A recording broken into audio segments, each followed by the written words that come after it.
Assalamualaikum warahmatullahi wabarakatuh. Alhamdulillah rabbil alamin wassalatu wassalamu ala asyrafil anbiya'i wal mursalin sayyidina Muhammad wa ala alihi washabbihi ajma'in. Rabbi shrah li sadri wa yassir li amri wa hlul 'uqdatam min lisani yafqahu qawli, amma ba'du. Kita sambung balik kitab kita ni 99 usul dirayah hadis, satu panduan mudah untuk mengesan hadis-hadis dhaif dan hadis maudhu'. Jilid 1 oleh Maulana Muhammad Asri bin Yusuf. Dan kita masuk usul ke-6 dah sebelum ni. Sekali satu bahagian tu kita baca dah. Usul ke-6 ni semua hadis atau riwayat yang ada unsur tahrif maknawi ataupun makna dia pemesongan makna Quran. Pesong ke makna Quran, tahrif ni tukar.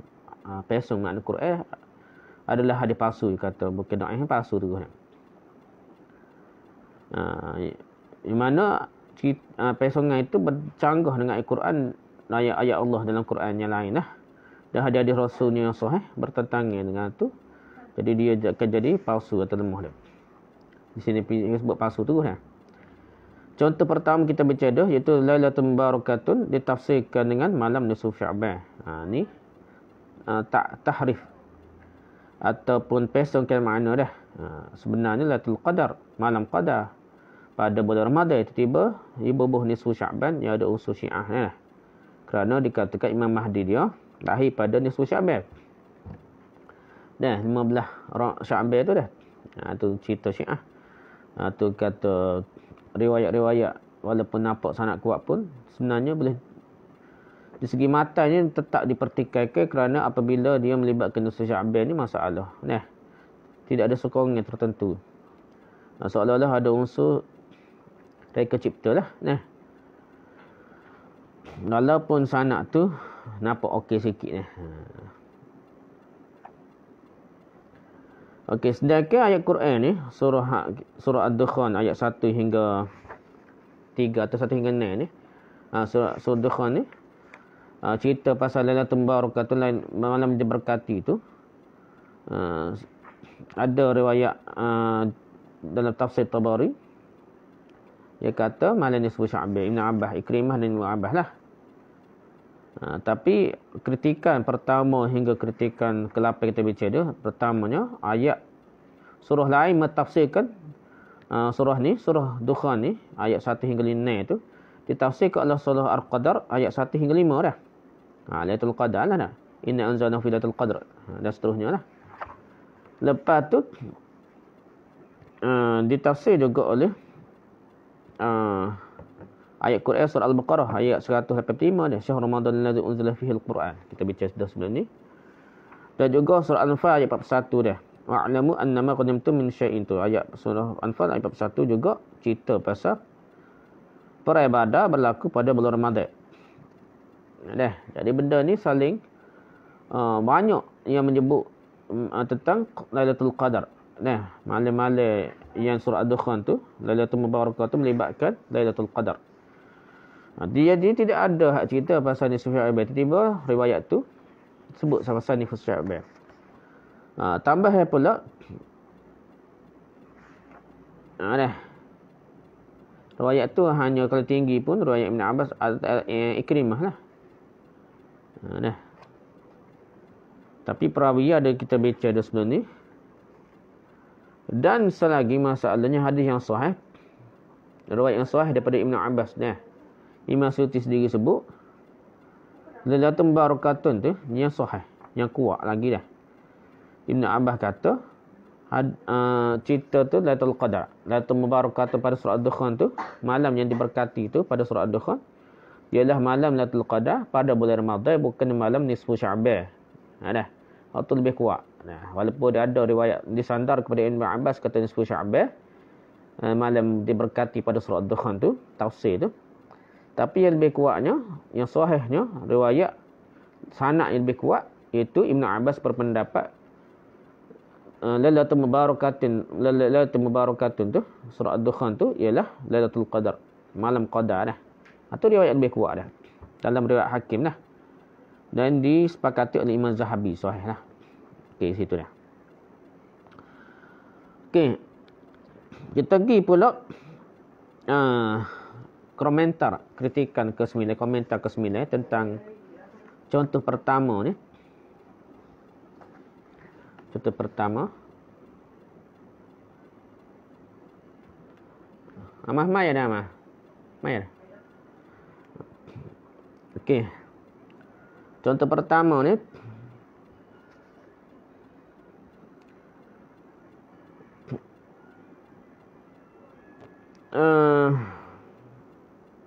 Contoh pertama tentang malam inilah. Contoh pertama ni kita poin ke-9 iaitu mubarakatun yang ditafsirkan, ditakwilkan, ditahrifkan maknanya kepada nisfu Sya'ban, iaitu poin ke-9 ya. Kebanyakan ahli tafsir menyebutkan Ibn Abbas radhiyallahu anhu seperti sahabat-sahabat lain juga berpendapat Lailatul Mubarakatun, malam yang diberkati, yang disebutkan dalam ayat ketiga surah Ad-Dukhan itu bermakna malam qadar, Lailatul Qadar. Nah.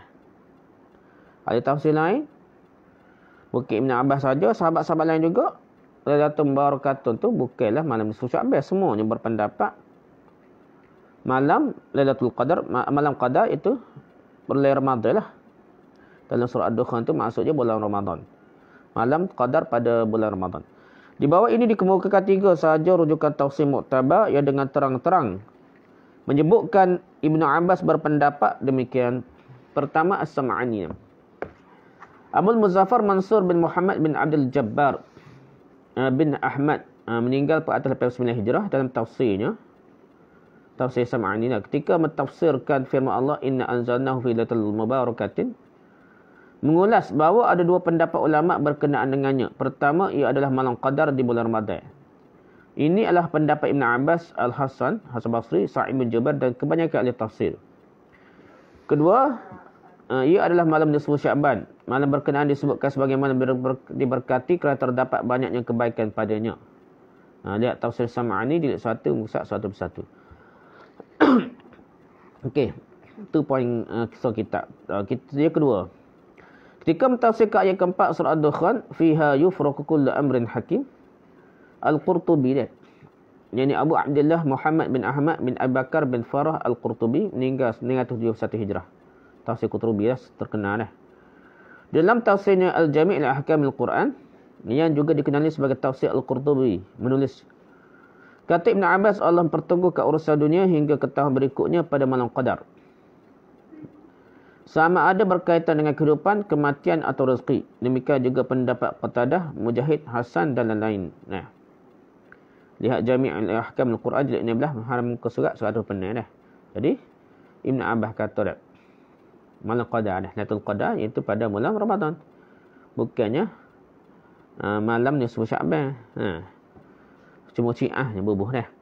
Yang ketiga, Al-Allamah Mahmud bin Abdullah Al-Husaini Al-Alusi meninggal 1270 Hijrah. Dalam tafsirnya Ruhul Ma'ani mentafsirkan ayat 3 surah Ad-Dukhan begini.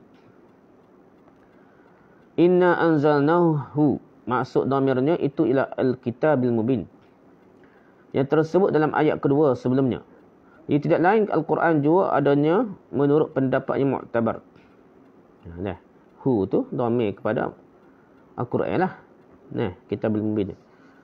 Fi lailatin mubarakatin, pada malam berkati, ia adalah malam qadar. Bukan malam nisfu Sya'ban, tapi malam qadar, iaitu bulan Ramadan.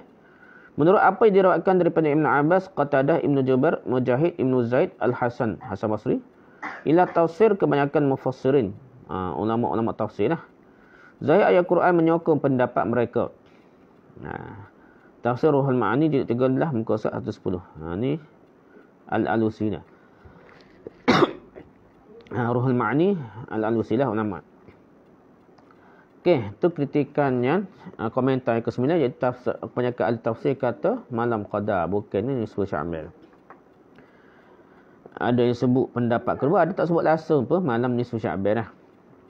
Okey, kritikan ke-10, oleh kerana hampir kesemua ahli tafsir menyebutkan nama Ikrimah sebagai orang yang mengaitkan Ibn Abbas dalam mentafsirkan malam yang diberkati yang tersebut dalam ayat ketiga surah Ad-Dukhan dengan malam nisfu Sya'ban, maka setengah ulama kemudian beranggapan indah antara sebab kenapa sekumpulan ulama yang sezaman dengan Ikrimah begitu marah dan berpandangan tidak baik terhadapnya.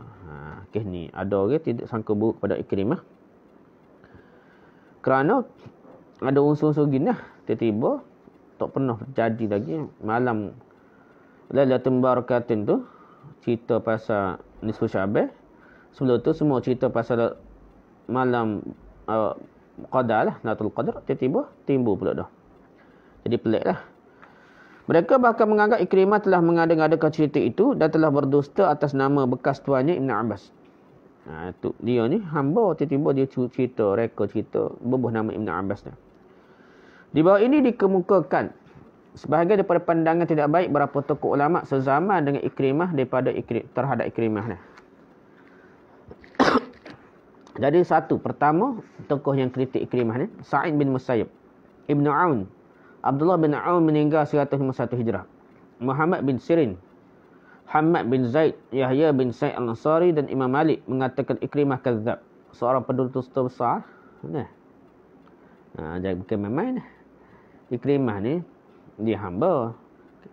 Dia bawah di dekat Ibn Abbas, tapi tiba-tiba pelik-pelik riwayat yang ada tabi'in besar nah, Sa'id Musayyab ni kibarut tabi'in nah. Natu kepada Abu Hurairah. Dia kata kadzab. Beratlah nah.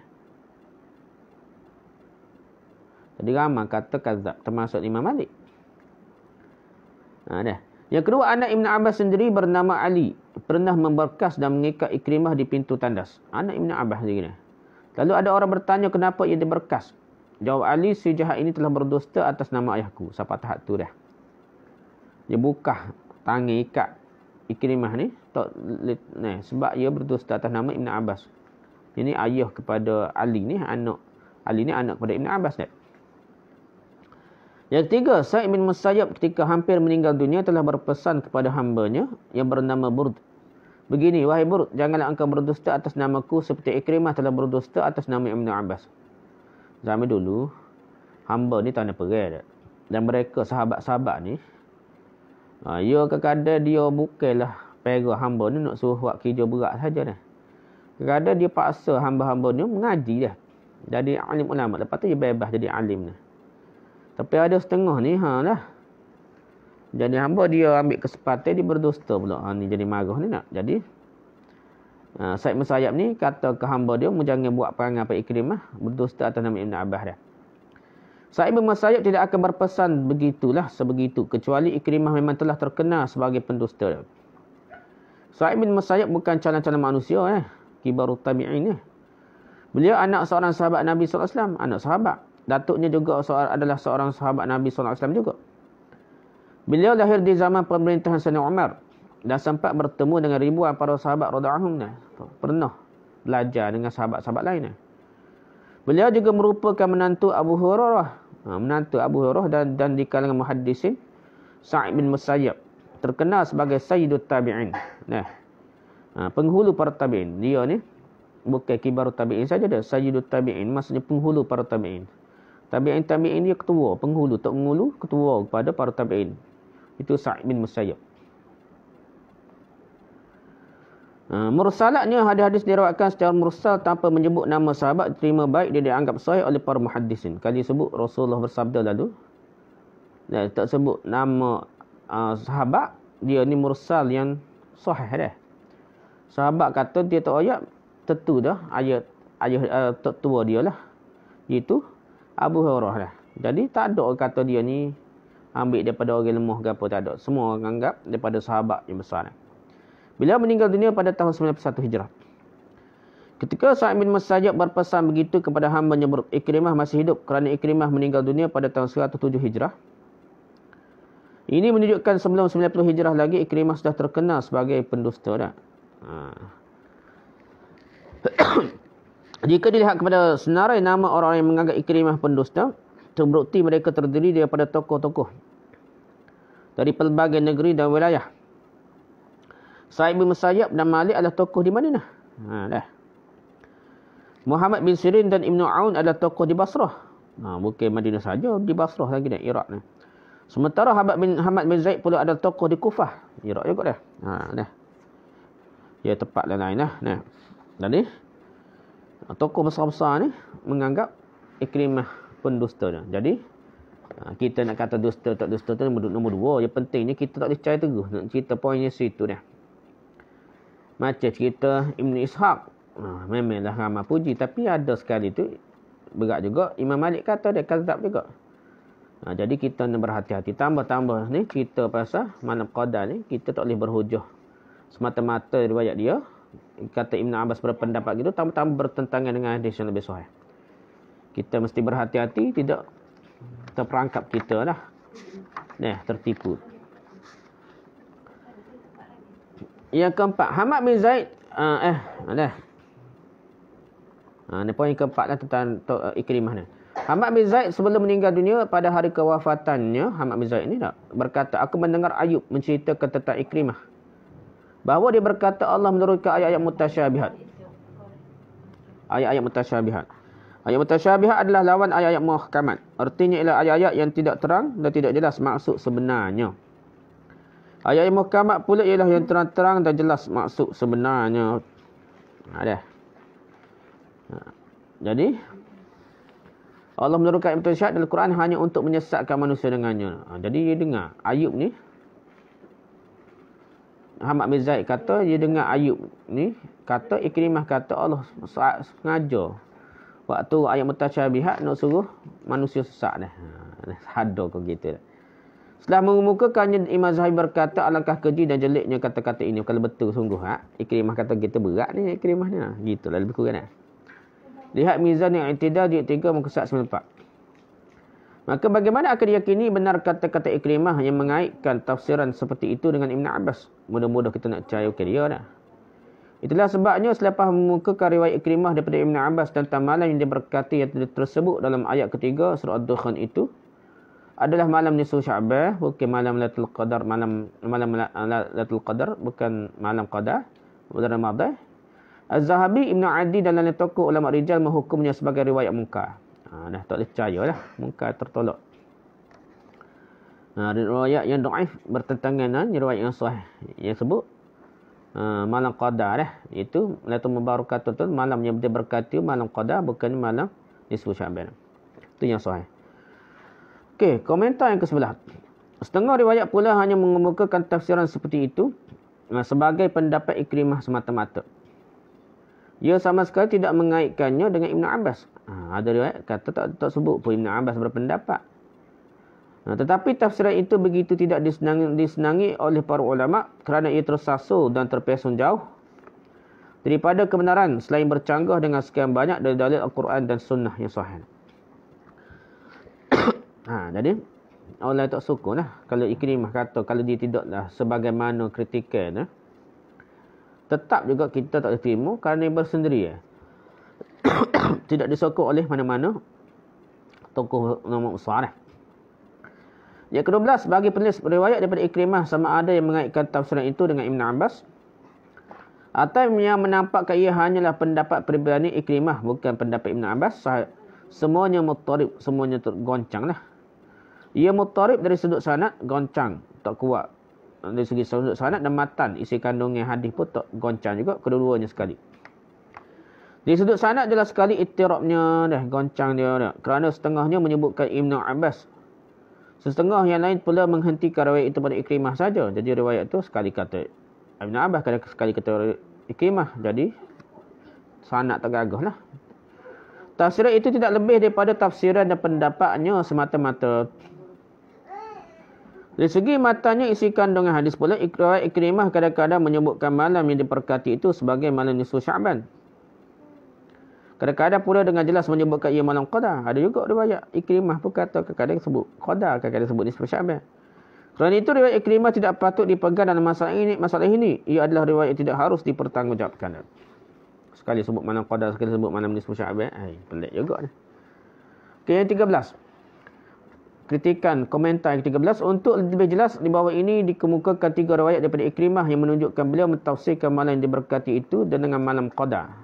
Ada riwayat sebut malam Qadar bukan malam nisfu Sya'ban pun dah. Pertama, Ibn Abi Hatim jadi Abu Muhammad Abdul Rahman bin Muhammad bin Idris bin Al-Munzir At-Tamimi Ar-Razi meninggal 307 Hijrah. Dalam tafsirnya menukilkan riwayat 18.529 berikut. min tariqi Ata'in al-Khurasani an Ikrimah fiha yufraqu kullu amrin hakim qala yaqdi fi lailatul qadri kullu amrin hakim muhkam. Bermaksud Ata' al-Khurasani meriwayatkan daripada Ikrimah berhubung dengan firman Allah ayat keempat surah Ad-Dukhan, fiha yufraqu kullu amrin hakim. Pada malam yang diberkati itu dijelaskan pada malaikat tiap-tiap perkara yang mengandungi hikmah serta tetap berlaku. Mana? Qadar lah penentuan. Qadar ni. Kata beliau Ikrimah, Allah memutuskan pada malam qadar segala perkara yang mengandungi hikmah serta tetap berlaku. Malam qadar. Jadi Ibn Abi Hatim Tafsir Quran Azim jilid 10 muka surat 3287. Yang kedua, Ibn Abi Syaibah, yakni Abu Bakar Abdullah bin Muhammad bin Abi Syaibah Al-Amsi Al-Kufi meninggal 235 Hijrah.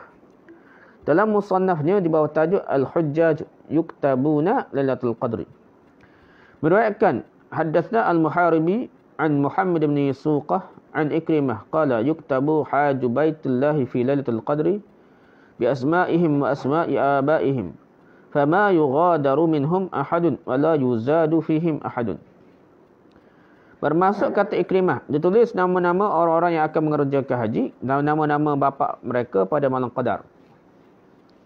Tidak tinggal dan ditambah seorang pun daripada mereka. Musannaf jilid 4 muka surat 17. Itu disebut malam qadar dah. Tak sebutkan malam ni nisfu Sya'ban, tak sebut pula. Malam qadar ni umumnya Lailatul Qadar lah, iaitu bulan Ramadan. Yang ketiga, Asyuti dalam Durul Mansur menukilkan wa akhraja Ibn Abi Syaibah wa Muhammad bin Nasir wa Ibn al-Munzir min tariq Muhammad bin Suqah an Ikrimah qala yu'zanu lil haji bi baitillah fi lailatul qadri fayuktabuna bi asma'ihim wa asma'i abaihim fala yughadiru dhalika tilkal lailah ahadun mimman kutaba thumma qara'a fiha yufraqu kullu amrin hakim fala yuzadu fihim wa la yunqasu minhum. Bermaksud Ibn Abi Syaibah, Muhammad bin Nasr dan Ibn al-Munzir meriwayatkan melalui saluran riwayat Muhammad bin Suqah daripada Ikrimah. Kata beliau yang Ikrimah diberitahu tentang orang-orang yang akan mengerjakan haji di Baitullah pada malam qadar. Nama-nama mereka dan nama-nama bapa mereka dituliskan. Pada malam itu tidak tinggalkan siapa pun yang telah ditakdirkan Allah akan mengerjakan haji. Kemudian beliau membaca firman Allah ayat keempat surah Ad-Dukhan, fiha yufraqu kullu amrin hakim. Pada malam diberkati itu dijelaskan pada malaikat tiap-tiap perkara yang mengandungi hikmah serta tetap berlaku. Mereka tidak akan ditambah dan tidak dikurangi. As-Suti Ad-Durrul Mansur jilid 7 muka surat 399. Ini riwayat Ikrimah riwayat malam qadar juga dah. Tidak dah sebut pasal malam nisfu Sya'ban. Okey, komentar ke-14.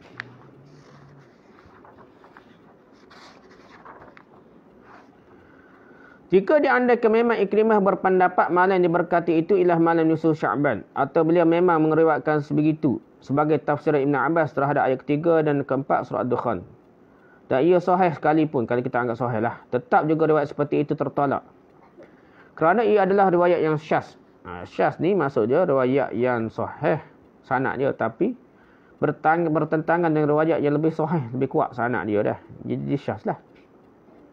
Tak tambah riwayat yang sahih yang lebih kuat sanad, banyak pula yang cerita malam qadar. Lailatul Qadr itu bulan Ramadan, bukannya nisfu Sya'ban. Jadi ya, kalau dia sahih setara mana pun kemungkinan silap tak ada, dia kira syaz. Bukan seorang dua sahabat selain Ibn Abbas sendiri, bukan seorang dua ulama dari kalangan tabi'in, termasuk murid-murid Ibn Abbas sendiri, murid Ibn Abbas besar-besar, yang meriwayatkan bahawa malam yang diberkati itu ialah malam qadar, bukan malam nisfu Sya'ban. Sekian ramai murid-murid Ibn Abbas selain Ikrimah meriwayatkan beliau Ibn Abbas mentafsirkan malam yang diberkati itu dengan malam qadar. Abdullah bin Umar, Sa'id bin Musayyab, Mujahid, Hasan Basri, Sa'id bin Jubair, Miqsam, Qatadah, Dhahhak, Zaid bin Aslam, Abu Aliyah dan Abu Malik adalah sebahagian daripada tokoh-tokoh sahabat dan tabi'in yang berpendapat malam berkenaan ialah malam qadar, bukan malam nisfu Sya'ban. Komentar ke-15, di kalangan ulama mutaakhirin, kedialah pula tokoh-tokoh seperti At-Tahawi, At-Tabari, Ibn al-Arabi, Al-Qurtubi, Fakhruddin Ar-Razi, An-Nawawi, Abu Bakar Al-Jassas, Ibn Taymiyah, Ibn Qayyim, Ibn Kathir, Ibn Dihya, Ibn Hajar Al-Asqalani, Badruddin Al-Aini, Al-Baghawi, Jaluddin As-Suyuti, Mula Ali Qari, Dan lain semuanya mengatakan malam yang diberkati itu yang tersebut dalam ayat ketiga surah Ad-Dukhan itu ialah malam Qadar. Bukan malam nisfu Sya'ban, malam Qadar, malam bulan Ramadan. Boleh dikatakan sekalian muhaddisin dan mufassirin mengatakan sebegitu. Lalu bagaimana akan terima riwayat Ikrimah yang muttarib itu dah? Yang duduk-duduk sore-sore dia riwayat. Komentar ke-16. Penerimaan malam yang diberkati sebagai malam nisfu Sya'ban berpunca daripada hadis-hadis dhaif dan maudhu' yang tersebar dengan meluas di kalangan masyarakat Islam. Ia kemudiannya telah membuka jalan kepada golongan sesat untuk menokok tambah dan menghiasinya dengan pelbagai perhiasan palsu. Hadis-hadis maudhu' sekitarnya semakin bercambah-cambah sehingga nama-nama yang tak pernah wujud dan tak pernah diketahui salaf umat ini telah dikaitkan pula dengan malam yang diberkati itu.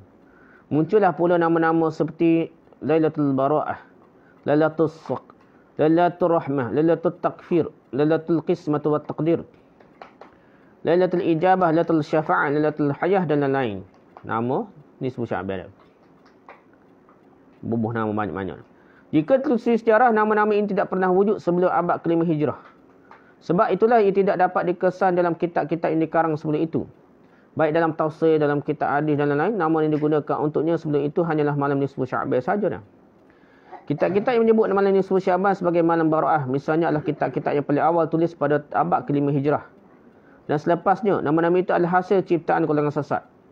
Lailatul Bara'ah misalnya dipakai oleh golongan Syiah dengan nama makna malam Tabarra', iaitu malam di mana mereka melepaskan kebencian, kegeraman dan dendam kesemak mereka terhadap sahabat-sahabat yang pada pandangan mereka telah menzalimi Ali dan Ahlul Bait. Itu malam Bara'ahnya maksud dia. Lepas beci, lepas gerai lah ke sahabat dah. Pada malam itu mereka habis-habisan mengutuk dan melaknat para sahabat. Nisfu Sya'ban dah. Melaknat para sahabat Nabi SAW. Di pihak yang lain pula malam itu dikatakan malam rahmat. Kerana pada kepercayaan mereka imam yang ke-12 itu Imam Mahdi mereka dilahirkan. Ada dua versi. Ada malam laknat, ada malam rahmat. Imam Mahdi lahir pada 15 Rabiul Awal dah. Nisfu Sya'ban dah. Komentar ke-17. Kepercayaan karut tentang malam nisfu Sya'ban dan malam bid'ah serta khurafat yang dilakukan padanya oleh golongan sesat seperti Syiah, Kuburiyin. Orang puja kubur ni lah. Dan lain antaranya adalah seperti berikut. Pertama, menyalakan pelita-pelita dan di zaman kemudian lampu-lampu khusus dengan banyak sekali di Baitul Maqdis dan kawasan sekitarnya. Lepas tu, tempat perih Baitul Maqdis pun masalah juga di bid'ah kuat juga dah. Yang kedua, berhimpun beramai-ramai di kubur tertentu, menzarahinya dan bersolat padanya.